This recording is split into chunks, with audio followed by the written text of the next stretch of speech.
I ruined my son's wedding, publicly, in front of 200 guests, and it was the most loving thing I ever did for him. Let me take you back to where this all started. 3 months before that devastating day, my son, Michael, had always been my pride and joy. At 32, he was successful, kind, and ready to settle down. When he brought Emma home for the first time, I wanted so badly to love her. She was beautiful, polite, and seemed genuinely interested in our family. Her smile was perfect. Too perfect, I would later realize. "Mom, this is Emma," Michael had said, his eyes shining with a happiness I hadn't seen since he was a child opening Christmas presents. "I think she's the one." The words hung in the air between us. I watched the way Emma's hand rested on Michael's arm. Proprietary, practiced. The afternoon light caught the diamond on her finger, a ring I hadn't yet seen up close. Everything about this moment should have filled me with joy. My son, my beautiful boy who'd waited so long to find the right person, was finally ready to build his own family. But something in my chest tightened. A mother's instinct, perhaps. Or maybe just paranoia, I told myself. I'd raised Michael to be independent, to make his own choices. Who was I to question his judgment now? Still, as I poured the tea, Earl Grey, Emma's favorite, she'd mentioned, I couldn't help but notice how she never quite met my eyes when she laughed. How her responses, though charming, felt rehearsed. Like she'd practiced this scene before, perfecting every gesture, every inflection. I hugged her warmly, noticing how her embrace felt stiff, calculated. But I pushed the thought away. "So, Emma, tell me about your childhood," I said, settling into my favorite armchair with my teacup balanced on my lap. "Michael mentioned you grew up in Sacramento." Emma's smile didn't waver, but I noticed her fingers tightened slightly around her own cup. "Oh, it was wonderful. Very normal, very happy. My mother passed when I was 12, breast cancer. After that, it was just me and my father." Her voice caught perfectly on the word father, a tiny hitch that suggested deep emotion carefully controlled. "I'm so sorry," I murmured. And I meant it, or at least I thought I did. That must have been incredibly difficult. It was. Emma set down her cup with precise gentleness. "But it taught me the value of family, of holding on to the people you love while you have them." Her eyes glistened. Were those real tears or manufactured ones? "That's why Michael means so much to me, Grace. After losing my mother, after my father passed 3 years ago, I felt so alone. And then I found Michael and it was like coming home." It was a beautiful speech. Perfect, really. The kind of thing that should have melted my reservations completely. But something about the delivery felt off. Like she'd practiced it. Like she'd said these exact words before, to someone else, in a different living room. "And your extended family?" I pressed gently. "Aunts, uncles, cousins? Will they be at the wedding?" Another micro-expression, so brief I almost missed it. Annoyance? Calculation? But then the smile was back, warm and open. "Unfortunately, no. We were never a large family, and after my parents passed, I lost touch with most of the distant relatives. It's actually one of the things I'm most excited about with this wedding, gaining a real family again. You, David, Michael's cousins. I can't wait to be part of something bigger than just me." Michael beamed at her, squeezing her hand. "See, Mom? I told you she was perfect." Perfect, yes. That was exactly the problem. Emma was too perfect.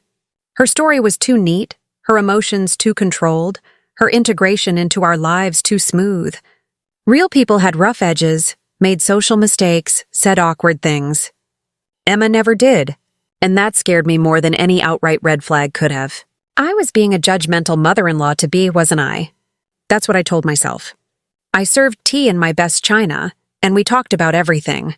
Her childhood, her job as a marketing consultant, her dreams. She said all the right things. Every single word. "I've always wanted a close relationship with my mother-in-law," Emma had said, touching my hand gently. "My own mother passed away when I was young. I'd love to think of you as a second mom." My heart melted. Or at least I thought it did.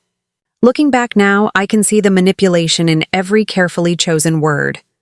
But that day, sitting in my living room with the afternoon sun streaming through the windows, I believed I was gaining a daughter. The engagement happened fast. Too fast.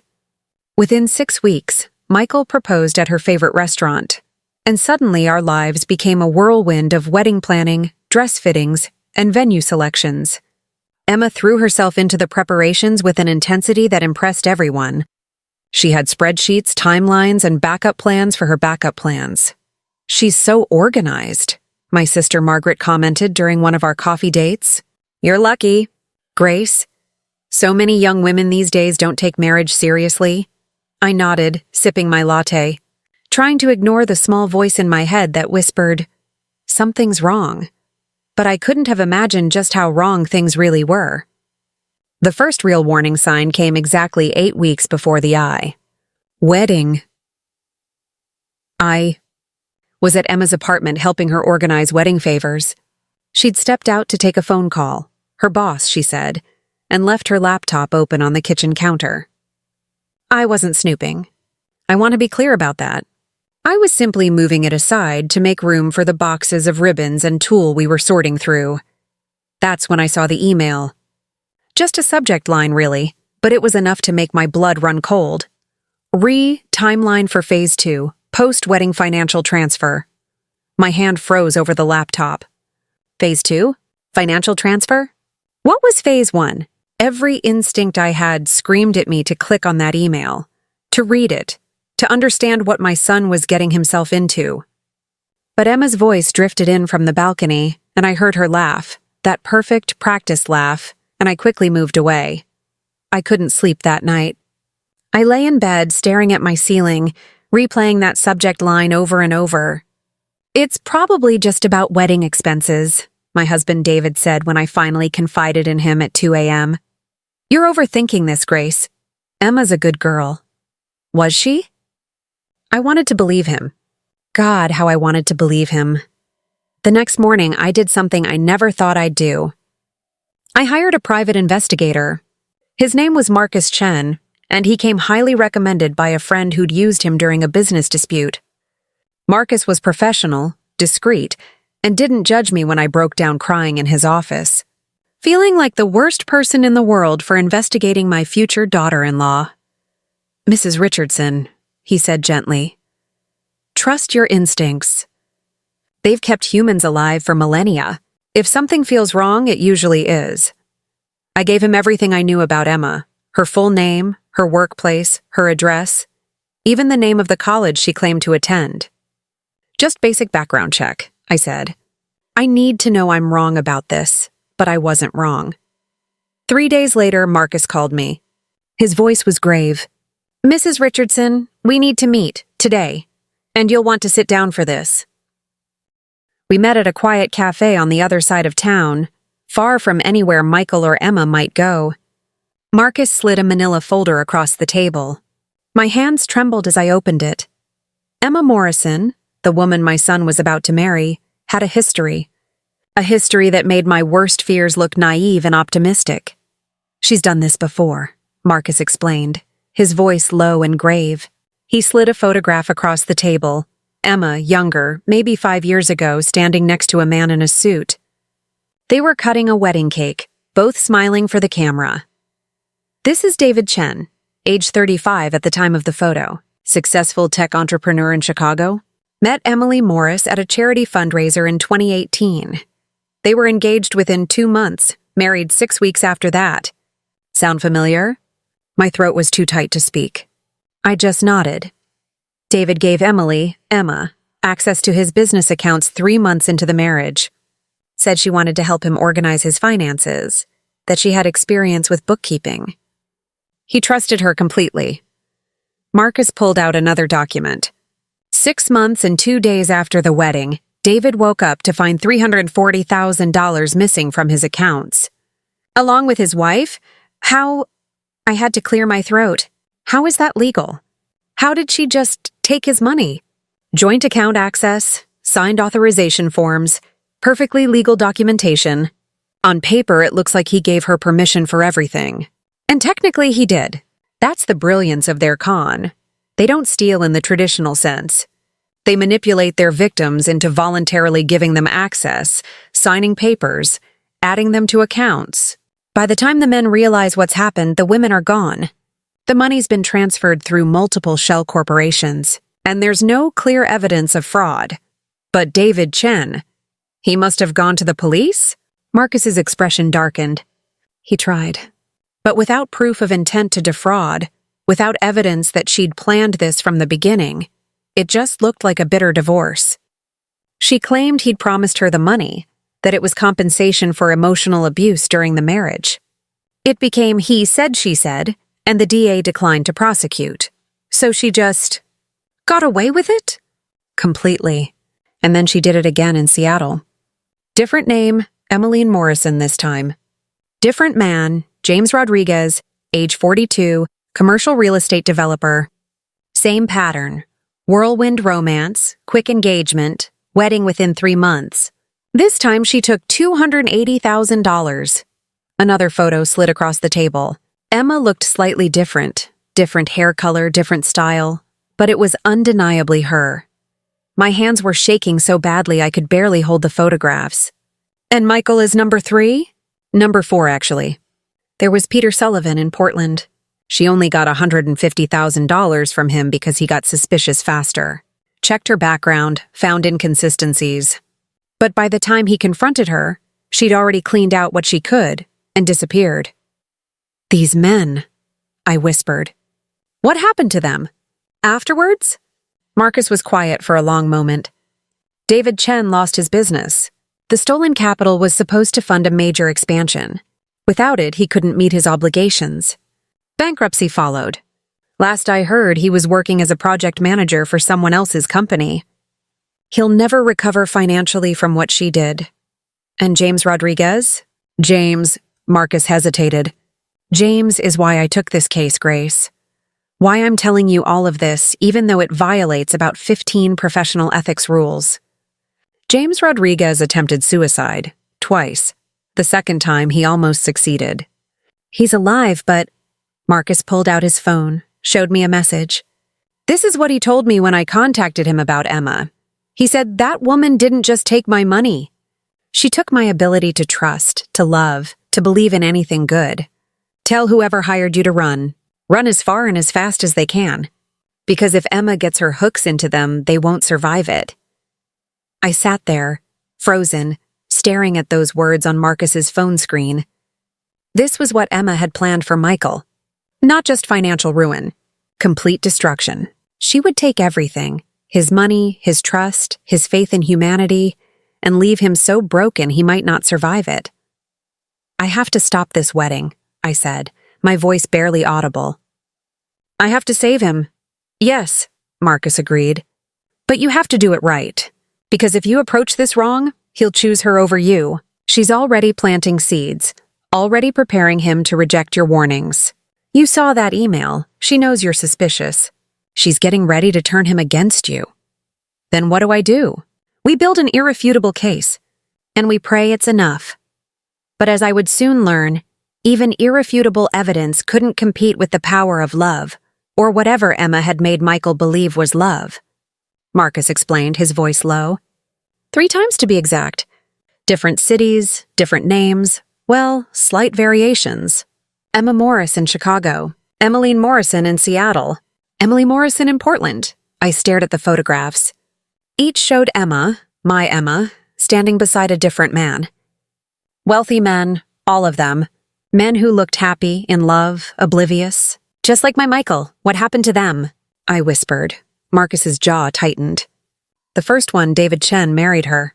6 months later, his business accounts were drained. By the time he realized what was happening, she'd disappeared with $340,000. He couldn't press charges, technically. As his wife, she had legal access to the accounts. My stomach turned. And the others? James Rodriguez in Seattle, similar story. Wedding, quick access to his family trust, then gone.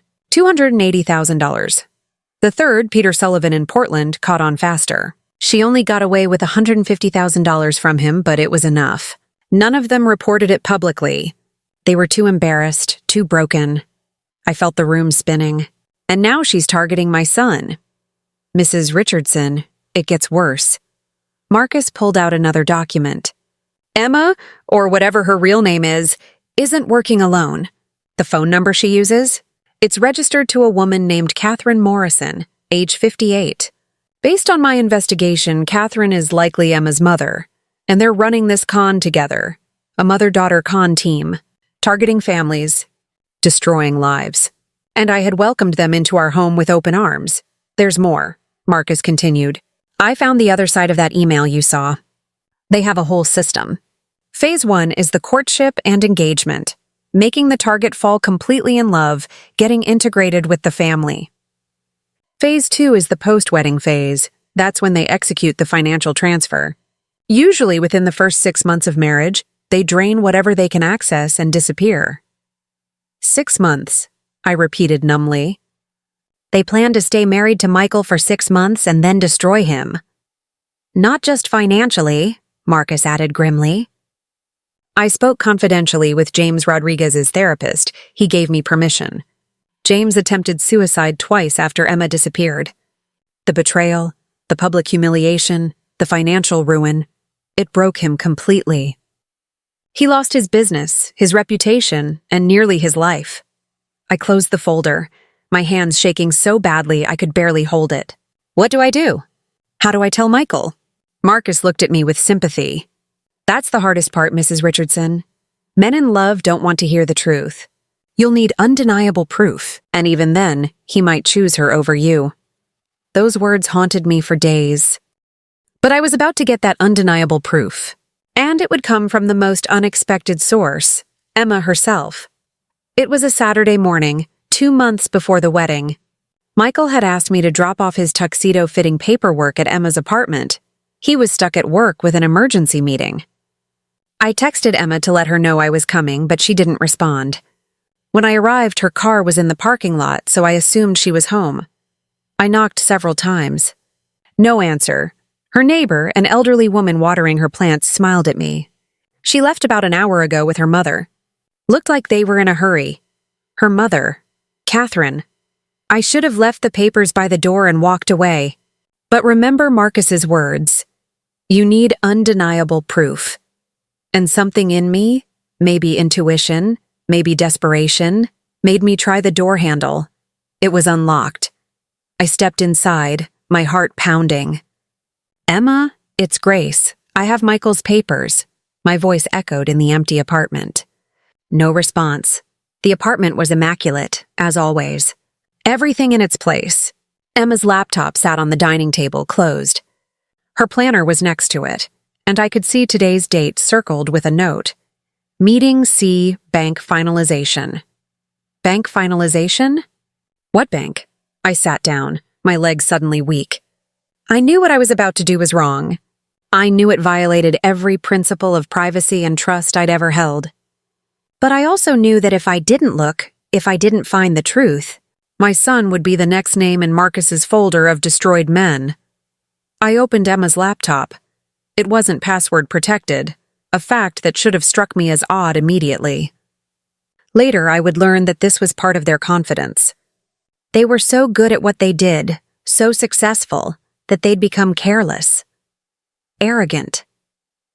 The email application was already open. And there, in her inbox, was a thread titled, Michael Richardson Project, Final Phase Planning. My son was a project, a target, a mark. My hands shook as I clicked on the email thread. What I read in those emails didn't just break my heart. It shattered my entire understanding of how cruel people could be. These women weren't just after money. They enjoyed the destruction. From Emma Morrison to Catherine Morrison. Subject, Michael Richardson Project. Final Phase Planning, Mom. The wedding is set for June 15th. I've confirmed access to his main business account, joint signature required, but I've practiced his signature perfectly. The bank will never know. The family trust is trickier. We'll need to wait until month 4 or 5 of the marriage before I can suggest he adds me as a beneficiary. His mother, Grace, is becoming a problem. She watches me too carefully. Might need to accelerate timeline. Total estimated take, $890,000 from business account. 1.2 dollars from family trust if we play it right. On a personal note, he's so pathetically in love it's almost sad. Last night he cried telling me how lucky he was to find me. I had to pretend to cry too. Honestly exhausting. Can't wait for this to be over. This is our biggest score yet. After this, I think we should take that year off in Bali you've been talking about. We've earned it XOXOE. I read it 3 times. Then I read Catherine's response. From Catherine Morrison. Emma Morrison. Subject. Michael Richardson Project. Final phase planning. Excellent work, darling. A few notes. If Grace is suspicious, we might need to handle her more directly. Perhaps a carefully worded conversation where you cry to Michael about how his mother doesn't accept you. Men always choose their wives over their mothers in these situations. Plant enough seeds and he'll distance himself from her before the wedding. Don't get cocky about the signature. Practice it 200 more times. We can't afford a mistake at this stage. I've set up the offshore accounts. Same system as Seattle, money goes in, gets bounced through 3 countries, and ends up clean in the Caymans within 72 hours.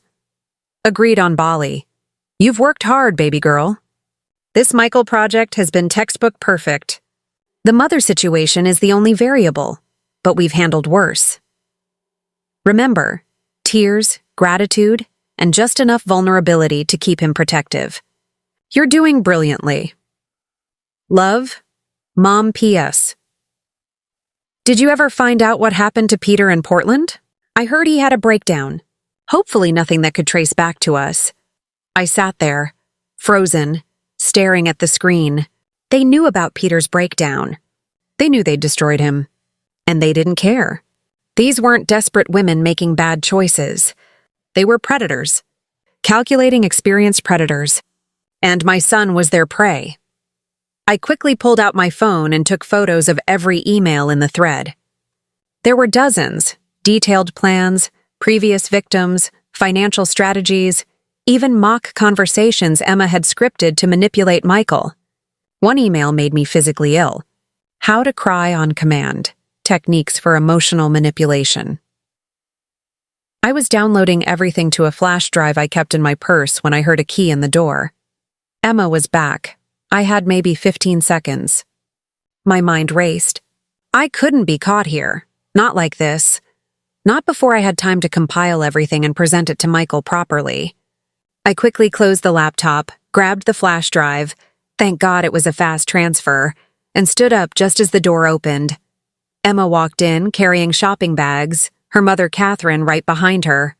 Emma's perfect smile faltered for just a fraction of a second when she saw me.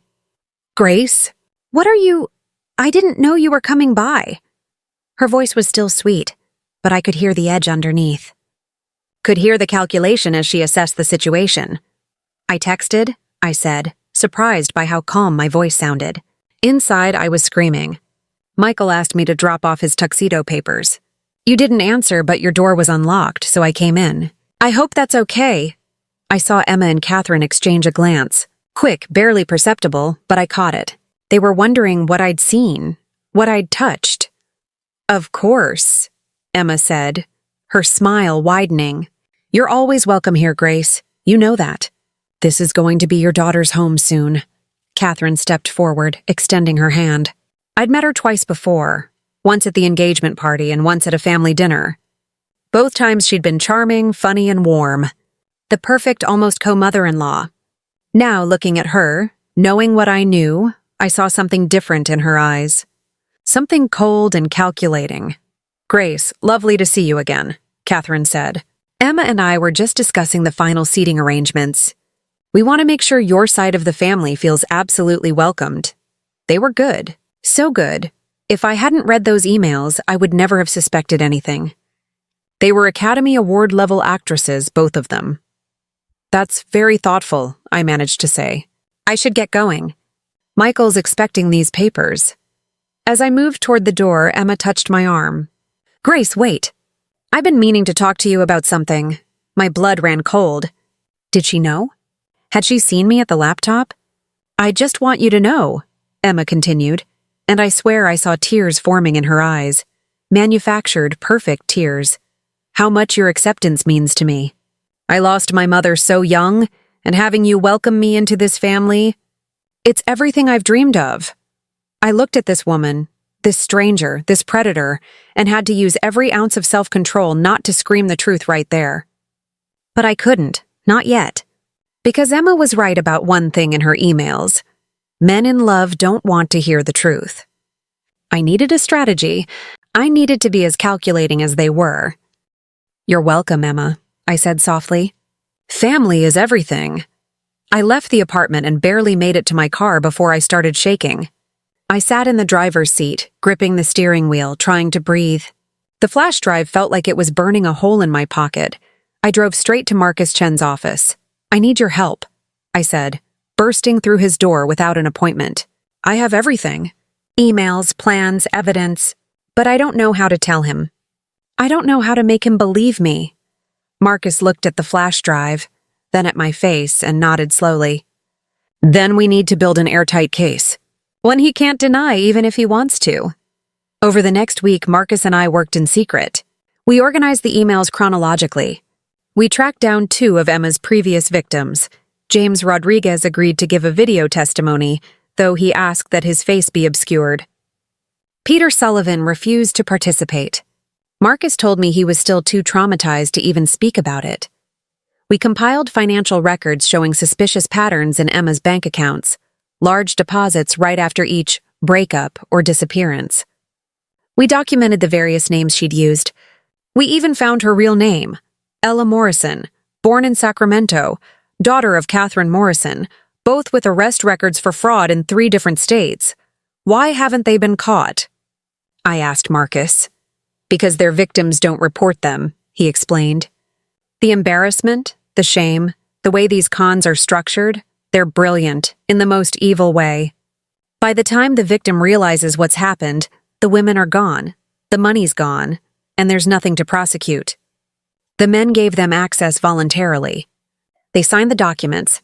It's all technically legal until you can prove intent to defraud, and by then it's too late. Exactly.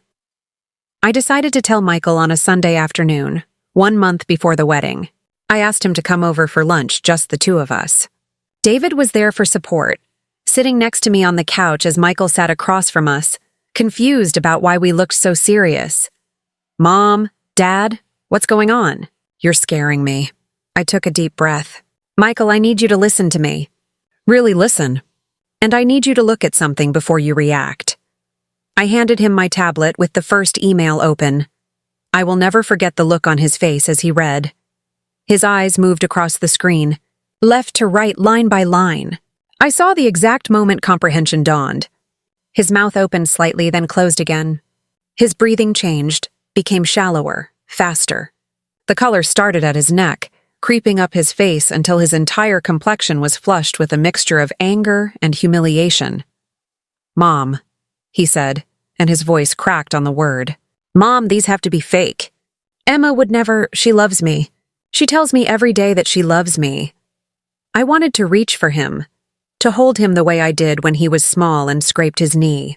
But he was standing now, backing away from me, from David, from the truth that sat glowing on that tablet screen.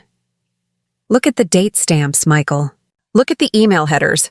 Marcus verified everything. He spoke to her previous victims. Stop calling them victims, Michael shouted, and I flinched. My son had never raised his voice to me like this. Never. You're trying to ruin this because you can't stand that I found someone. Because you want me to stay your little boy forever. Emma warned me this might happen. She said mothers sometimes can't let go. That's what she wants you to think. I was on my feet now, too. Michael, please, that's part of her manipulation.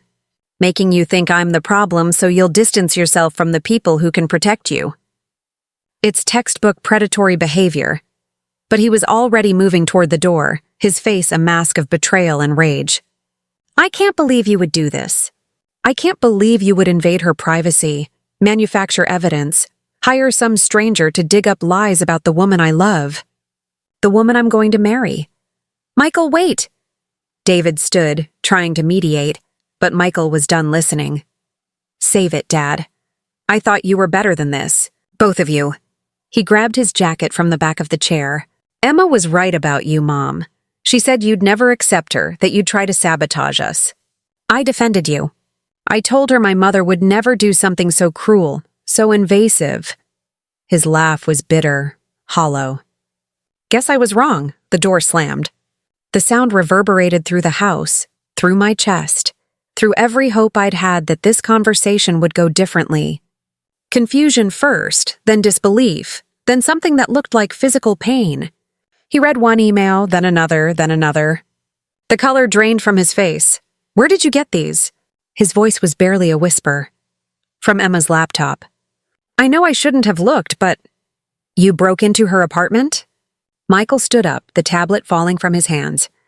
You invaded her privacy? Mom, what the hell? Michael, please keep reading. Look at the evidence Marcus found. Marcus? Who the hell is Marcus? Michael's voice was rising now, anger replacing shock. You hired someone to investigate Emma? To protect you! Michael, she's done this before. I don't want to hear this. Michael shouted. Emma was right about you. She said you'd never accept her, that you'd try to sabotage us. I didn't want to believe it, but here you are, making up lies, forging emails. These aren't forged. Michael, please. I'm done, Mom. I'm done with this conversation, and I'm done with you trying to control my life. Emma is the best thing that ever happened to me, and if you can't accept that, then maybe you shouldn't come to the wedding. He stormed out, slamming the door behind him. I sat there, stunned, devastated. David put his arm around me as I started to cry. He'll come around, David said, but his voice lacked conviction. What if he doesn't? I whispered. What if I lose him? The words came out as a whisper, but they contained all my terror. Losing Michael, not to death, but to my own actions, to the very attempt to save him, felt like a special kind of hell. The kind where you can see your child walking toward danger, where you scream warnings that they refuse to hear, where your love becomes the wedge that drives them directly into harm's way. I'd barely eaten in 3 weeks.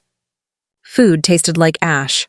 Sleep came in fits and starts, interrupted by nightmares where I watched Michael marry Emma, where I saw his face when he discovered the betrayal too late, where I heard the news that he'd attempted suicide like James Rodriguez had. Those dreams woke me gasping, reaching for my phone to call him, only to remember he won't answer. He's blocked my number. You did the right thing, David kept saying, but his voice held less conviction each time. He was suffering too. Michael was avoiding him at work, requesting different shifts, eating lunch in his car instead of joining David in the break room like he used to. Our son had become a ghost in our lives, present but unreachable. Emma's text had been the final knife twist, so perfectly crafted, so cunningly worded that anyone reading it would think I was the monster. I'm so sorry Grace won't be at our wedding. As if I'd chosen to miss it. As if I was the villain in this story. Margaret stopped by one afternoon, bringing soup she insisted I eat. You look terrible, she said bluntly, setting the container on my kitchen counter. Have you heard from him? I shook my head, not trusting my voice. Grace, maybe you should just... She trailed off, but I knew what she was thinking. Maybe I should just let it go. Let Michael make his own mistakes. Be there to pick up the pieces later, but there might not be a later. That's what people didn't understand. Emma and Catherine weren't just after money. They were destroying lives, crushing spirits, driving men to suicide.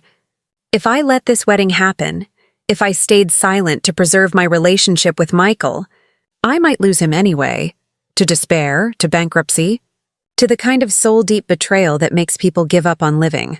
So I made my choice, even if Michael never forgave me, even if our relationship never recovered. I would rather have him alive and hating me than dead and gone. The wedding was in 2 days. Over the next 3 weeks, Michael refused to speak to me. Emma, sensing her victory, sent me a text. I'm so sorry Grace won't be at our wedding. Michael and I will miss her presence, but we understand she needs time to process her feelings. The message was perfectly worded, perfectly innocent to anyone who might see it. But I knew what it really said. I won. I tried everything. I called, I texted, I went to his apartment. Michael wouldn't answer. He'd completely shut me out. Emma had done exactly what she'd planned, driven a wedge between us. I was at my lowest point when Marcus called with news. Grace, we got something. Something big. Catherine Morrison, Emma's mother, she got sloppy. She used one of her credit cards to book a flight. A flight? To where? Bali, leaving June 17th, 2 days after the wedding. One-way ticket. Grace, they're planning to run right after the ceremony. My blood ran cold. They weren't even planning to wait the usual 6 months.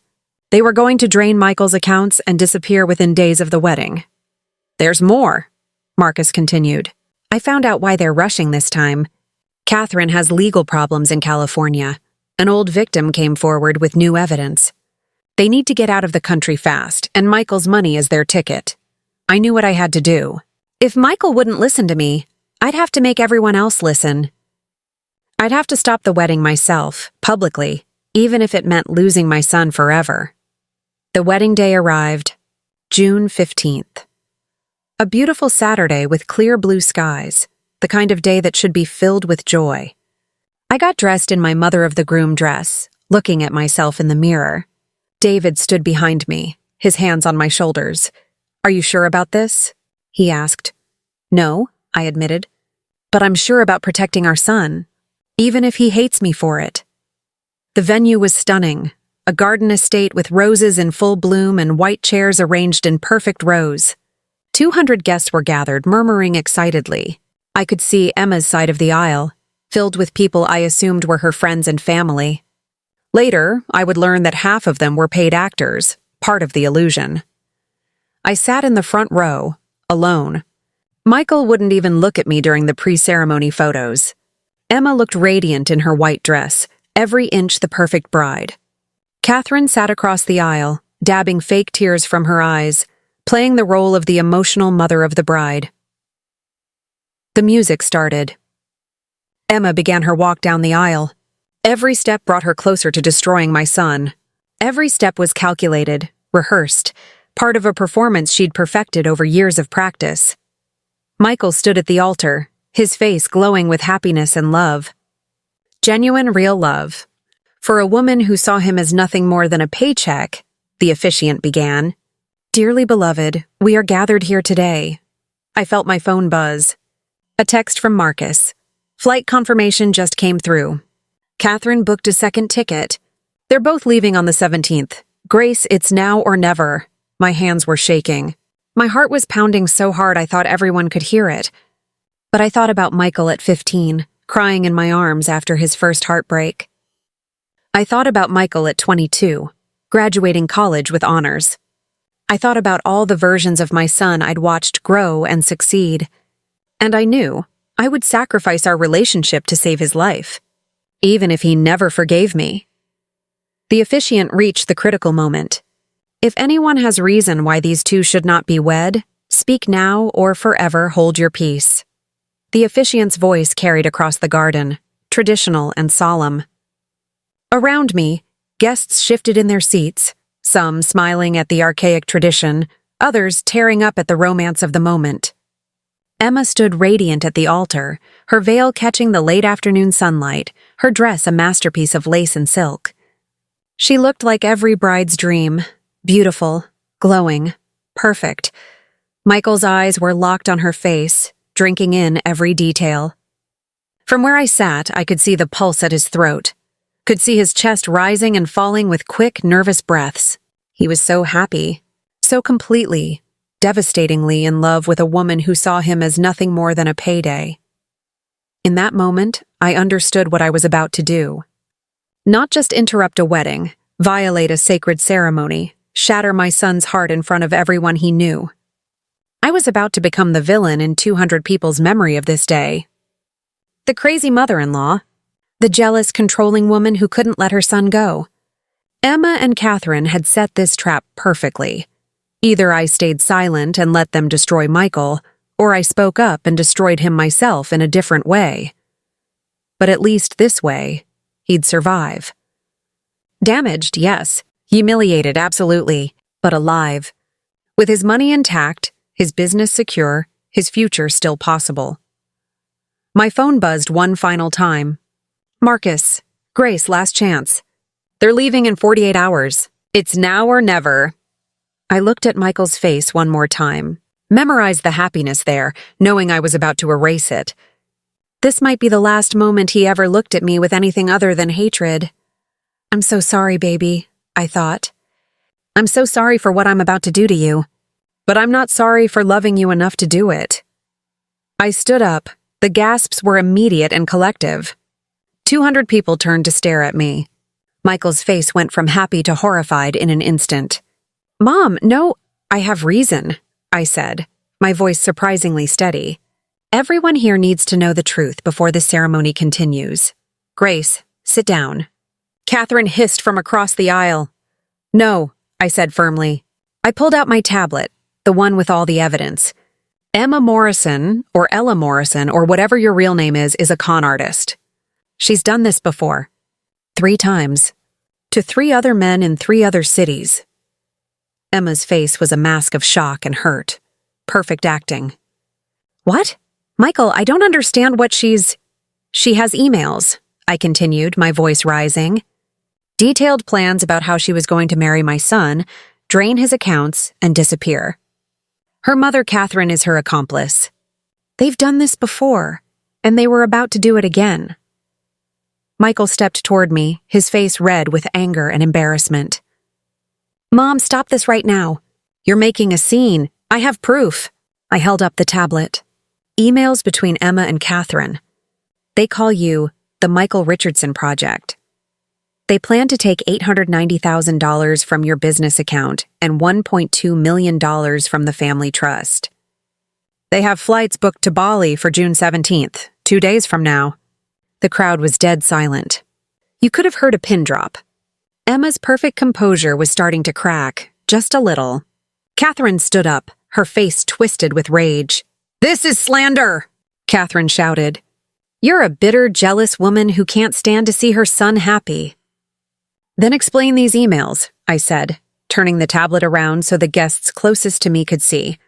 Explain the fake names. Explain why you have flights booked to leave the country.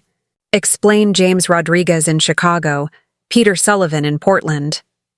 At the mention of James's name, something flickered in Emma's eyes. Recognition. Fear. Michael grabbed the tablet from my hands, reading frantically.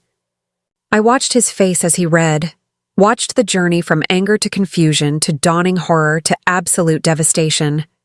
His hands started shaking. Emma, he said quietly, his voice breaking, tell me this isn't real. Tell me my mother forged these, please. Emma opened her mouth, but no words came out. For the first time in all her years of conning, she had no script, no prepared response. Catherine made a move toward the exit, but Marcus, I'd asked him to attend as a regular guest, blocked her path. Catherine Morrison, also known as Kate Morris, also known as Kathy Morrison. The FBI would like to have a word with you about fraud charges in California. That's when Emma ran. She literally ran, hiking up her white wedding dress and sprinting toward the parking lot. But she didn't get far. 2 police officers, I'd contacted them the day before with all of Marcus's evidence, were waiting by her getaway car. The scene that followed was chaos.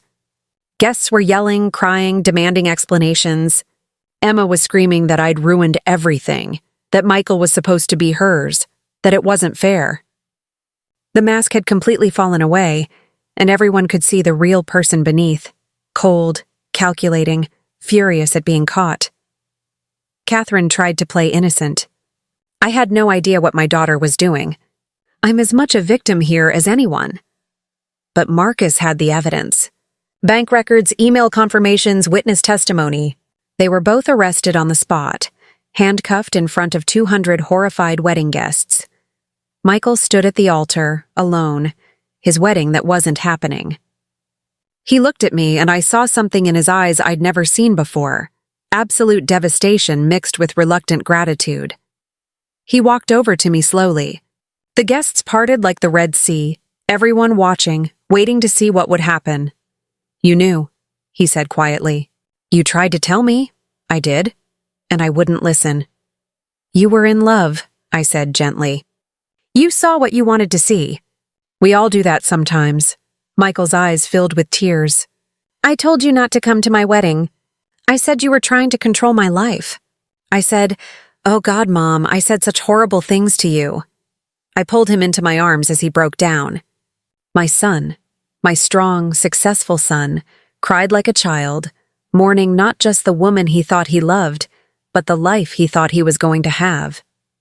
It's okay, I whispered. You're safe now. That's all that matters.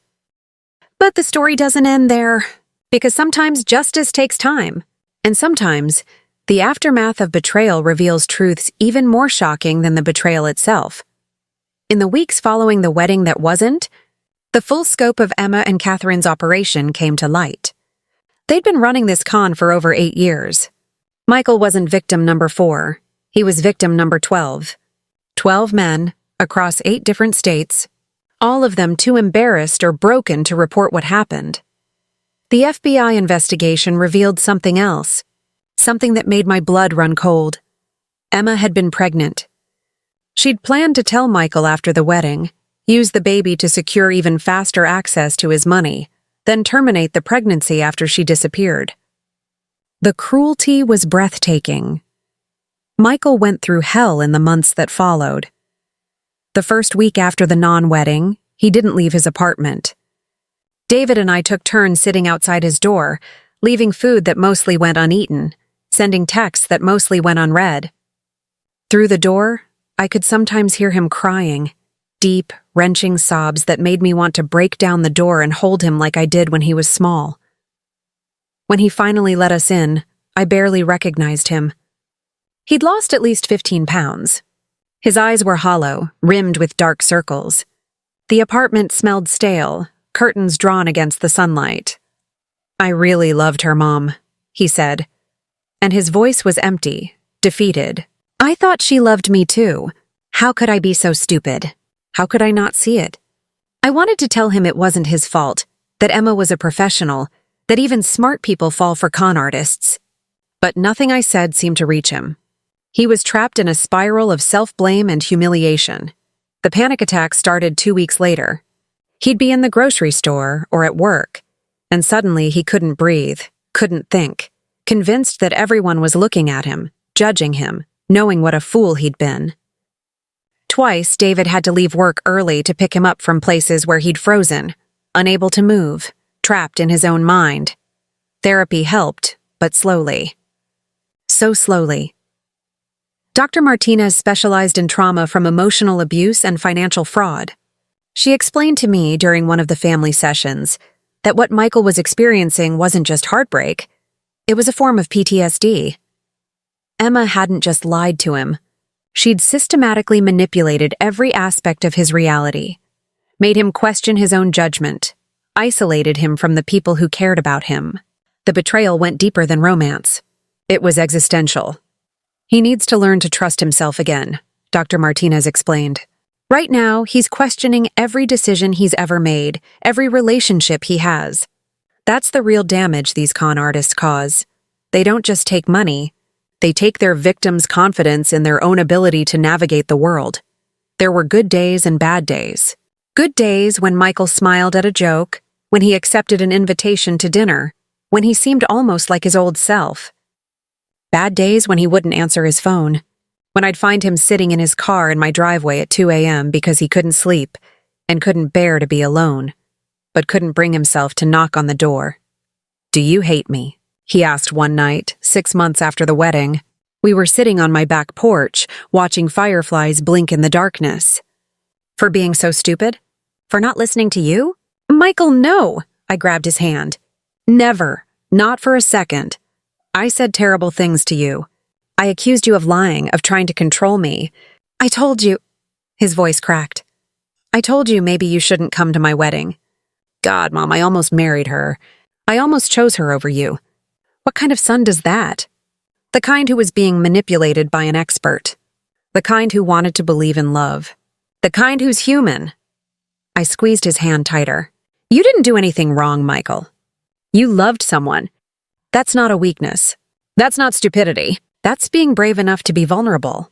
Emma exploited that, but the fault is entirely hers, not yours. He was crying now, silent tears sliding down his face. I don't know if I'll ever be able to trust anyone again. Every time I meet someone new, I wonder, is this real? Or is this another Emma just wearing a different mask? You will, I promised, though I didn't know if I believed it myself. It'll take time. But you will. And when you do, you'll be stronger for it. More careful, yes, but not broken. Never broken. But sitting there in the darkness, watching my son wrestle with demons Emma had planted in his psyche, I wondered if I'd truly saved him, or just exchanged one kind of destruction for another. The wedding that wasn't had stopped the immediate threat, but the damage Emma left behind would take years to heal. Maybe forever. Depression, therapy, sleepless nights. He'd lost his ability to trust, his faith in love, his sense of judgment. There were days he couldn't get out of bed. Days he blamed himself for being stupid enough to fall for it. You weren't stupid, I told him repeatedly. You were human. You wanted love, and she exploited that. The fault is entirely hers, not yours. It took time. Lots of time. But slowly my son began to heal. He started a support group for fraud victims, men and women who'd been conned in similar ways. He became an advocate speaking publicly about romance scams and financial fraud. He turned his pain into purpose. James Rodriguez reached out after the arrest made news. He and Michael met for coffee, two survivors trying to make sense of their shared trauma. James told Michael something that stuck with him. The woman you loved never existed. You're not mourning a person. You're mourning an illusion, and that's okay. It's okay to grieve for what you thought you had. Emma and Catherine were sentenced to 15 and 20 years respectively in federal prison. Multiple victims came forward once they knew they weren't alone. The prosecution was overwhelming.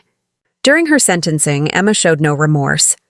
She looked at the judge and said, "These men were willing to give me everything. I just took what they offered." The judge's response? You didn't take what was offered. You manipulated, lied, and destroyed lives. That's not accepting a gift. That's theft with a smile, and this court will not tolerate it. Michael attended the sentencing. He wanted to face her one last time. When Emma looked at him from the defendant's table, he didn't look away. He met her eyes and said loudly enough for everyone to hear, "You didn't break me. You tried, but you didn't succeed. And I'm going to make damn sure you never do this to anyone else. It's been 2 years now since that June day. Michael is doing well. He's dating again, slowly, carefully, but healthily. He brings any serious relationship to family dinners early on. I want you to meet them, he tells me. I want your perspective. I trust your instincts now. Those words mean everything to me. People ask me sometimes if I regret how I handled it. If I regret standing up at that wedding, causing that scene, potentially humiliating my son in front of 200 people. And my answer is always the same. I ruined my son's wedding. Publicly, in front of 200 guests. And it was the most loving thing I ever did for him.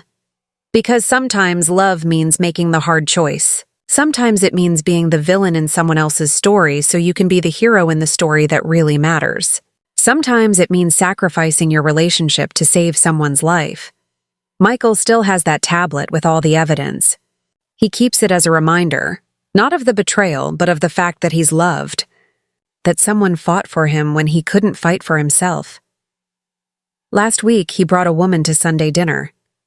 Her name is Sarah, and she's kind, genuine, and wonderfully imperfect. She told an embarrassing story about herself within 5 minutes of meeting us, laughed at her own mistakes, and had no problem admitting she didn't know things. After dinner, Michael walked me to my car. "What do you think of her?"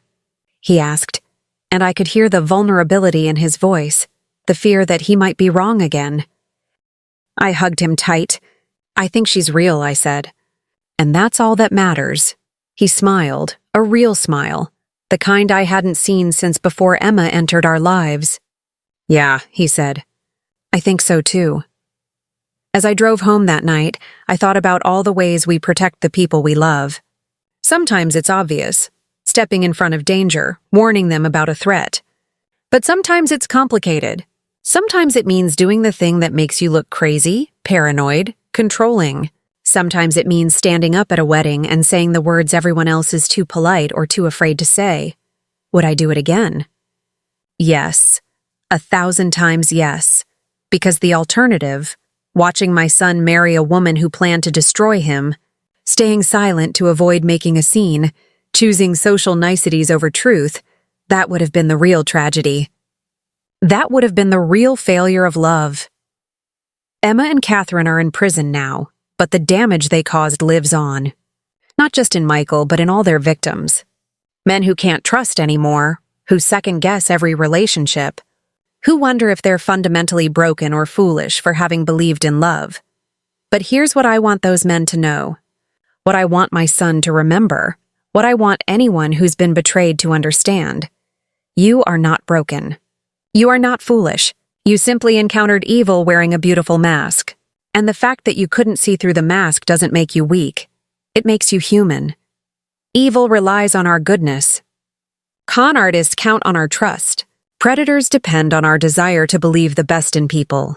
And while that might make us vulnerable, it also makes us beautiful. Don't let the evil people in your life steal your ability to love. Don't let them take your trust in humanity. Because the moment we stop believing in goodness, they've won. Michael understands that now. It took time, therapy, and a lot of hard conversations. But he gets it. He's not the naive boy who fell for Emma's act anymore. But he's also not the broken, bitter man he could have become. He's something better. Someone who's been through fire and chose not to let it consume him. That wedding day, the day I stood up and ruined everything, was the worst day of my life. The looks on people's faces, the gasps, the chaos that followed. I'll never forget it, but I'll also never forget the alternative. Michael discovering the truth 6 months later, after Emma had drained his accounts, after she'd destroyed his credit, after she'd broken him so completely that he might never recover. I saved my son. And if saving someone means being the bad guy in their story for a while, then I'll wear that badge with pride. Some people called me crazy. Some said I was a controlling mother-in-law living up to every stereotype. Others said I should have minded my own business, that Michael was an adult capable of making his own mistakes. And maybe they're right. Maybe I should have stayed quiet, let him learn his lesson the hard way. But here's the thing about being a mother. You don't stop protecting your child just because they're grown. The instinct doesn't disappear. And when I saw my son walking toward a cliff, smiling because he thought he was heading toward a beautiful view, I couldn't just stand there and watch him fall. So yes, I ruined the wedding. I caused a scene. I humiliated my son in front of everyone he knew. And I'd do it again in a heartbeat, because love isn't always gentle. Sometimes it's fierce. Sometimes it's uncomfortable. Sometimes it's standing up and saying the thing no one else wants to say, doing the thing no one else wants to do, being the person everyone else thinks is wrong. I look at Michael now, healthy, healing, moving forward with his life, and I know I made the right choice. On dark nights when I doubt myself, when I replay that day and wonder if I could have handled it differently, I think about the alternative. I think about what could have happened if I'd stayed silent, and I know without question that I did the right thing. To every parent reading this, trust your instincts. If something feels wrong, investigate. If you see danger, speak up. Don't let fear of being wrong or fear of embarrassment stop you from protecting the people you love. To every person who's been conned, betrayed, or manipulated, it wasn't your fault. You're not stupid. You're not weak. You met someone who was better at lying than you were at detecting lies. And that's okay. What matters is what you do next. Do you let it destroy you, or do you choose to heal, to learn, to eventually trust again? Michael chose healing. I'm so proud of him for that. And to Emma and Catherine, wherever you are in your prison cells, you didn't win. You didn't break my son. You tried, with all your skill and experience and carefully crafted plans. But you failed. Because you forgot one critical thing: Michael wasn't alone. He had a family who loved him. He had a mother who trusted her instincts. And he had people willing to fight for him even when he didn't want them to. That's the difference between people like you and people like us. You see targets and opportunities. We see people and connections. You think love makes us weak? We know it makes us strong, so yes, I ruined my son's wedding, publicly, dramatically, completely. And it was the most loving thing I ever did. Because sometimes, the greatest act of love is the one that looks nothing like love at all. Sometimes it's uncomfortable, messy, and painful. Sometimes it's standing up when everyone tells you to sit down. Sometimes it's speaking when everyone wants you to be quiet, but that's what real love does. It protects, it fights. It refuses to stand by and watch destruction happen. That June day will always be complicated for me. It was traumatic, dramatic, and publicly devastating, but it was also necessary. It was right. And given the same choice again, I wouldn't change a single thing. Well, maybe one thing. I wish I'd stood up sooner. I wish I'd said the words before the music started, before Emma walked down that aisle, before my son's face glowed with that doomed happiness. But hindsight is perfect, and life rarely gives us the perfect moment. We work with what we have when we have it. And on that day, in that moment, I did what needed to be done. Michael forgave me. It took time, weeks of silence, difficult conversations, therapy sessions where we worked through his feelings of betrayal, embarrassment, and reluctant gratitude. But eventually he understood. He saw what I'd seen. He realized what I'd saved him from. The best moment came 3 months after the non-wedding. Michael came to my house unannounced. He stood on my doorstep, and without saying a word, he hugged me. We stood there for a long time, both of us crying, both of us healing. "Thank you," he finally whispered. "Thank you for being braver than I was. That's all I needed to hear. So here's my message to you, whoever you are, whatever situation you're facing, be brave. Trust your instincts. Don't let fear of social consequences stop you from doing what's right. The people who matter will understand eventually. The ones who don't understand aren't your people anyway. And if you're the person being protected, if someone in your life is trying to tell you something you don't want to hear, please listen. I know it's hard. I know you think you know better. I know you want to believe in the person you love. But sometimes, the people who love you can see things you can't. Sometimes, their outside perspective is the clarity you desperately need. Michael wishes he'd listened to me sooner. He wishes he'd trusted my concerns instead of dismissing them as interference. But he was in love, and love makes us blind to red flags. That's not a weakness. It's just how love works. The important thing is what happened after. The healing, the growth, the choice to move forward instead of staying stuck in bitterness and regret. Today, Michael is stronger than he's ever been. Not despite what happened, but because of it. He's more cautious, yes, but not cynical. More careful, but not closed off. He learned to trust his instincts, to ask questions, to not rush into things just because they feel good in the moment. And me? I learned that being a mother never stops. That protecting your child doesn't end when they turn 18 or move out or get engaged. It evolves, but it doesn't end. And sometimes the greatest protection you can offer is the truth, even when the truth is painful, embarrassing, and publicly dramatic. I ruined my son's wedding, and I'd do it again, every single time, because that's what love does.